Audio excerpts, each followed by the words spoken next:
ग्राम फुलैला में भक्ति की वही गंगा महाराज ने सुनाई रुक्मिणी विवाह कथा। बता दें, ग्राम फुलैला में इन दिनों भक्ति, आस्था और भावनाओं का अद्भुत संगम देखने को मिल रहा है। मध्य प्रदेश दबोह से पधारे पूज्य गोपाल कृष्ण शास्त्री भगवताचार्य सिद्धेश्वर धाम महाराज ने जब भगवान श्री कृष्ण और माता रुक्मिणी के पावन विवाह का प्रसंग सुनाया तो पूरा गांव मानो द्वापर युग की उस दिव्य लीला में खो गया। कथा के दौरान ऐसा प्रतीत हो रहा था जैसे स्वयं श्री कृष्ण रुक्मिणी जी को हरने आ रहे हो और श्रद्धालु उस दृश्य के साक्षी बन रहे हो। महाराज जी ने अपने सरल, सटीक और हृदय को छू लेने वाले शब्दों में बताया कि सच्चा प्रेम दिखावे से नहीं बल्कि समर्पण और विश्वास से जन्म लेता है। रुक्मिणी जी का अटूट विश्वास ही था जिसने श्री कृष्ण को उनके द्वार तक आने को विवश कर दिया। यह प्रसंग केवल कथा नहीं बल्कि जीवन का कटु सत्य भी है।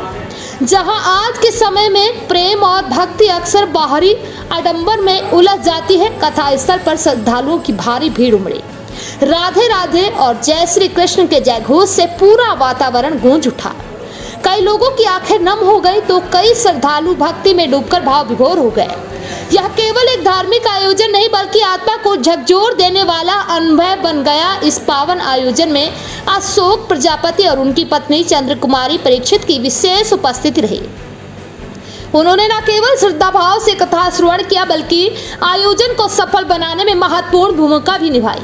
कार्यक्रम के अंत में महाराज जी ने स्पष्ट शब्दों में कहा कि केवल कथा सुन लेना ही पर्याप्त नहीं बल्कि उसे जीवन में उतारना ही सच्ची भक्ति है।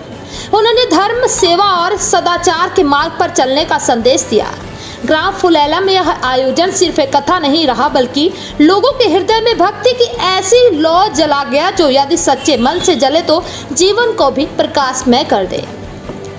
ऐसे ही और भी तमाम छोटी बड़ी खबरों को देखने के लिए बने रहें हमारे साथ और देखते रहें जागरण प्लस न्यूज़ लाइव।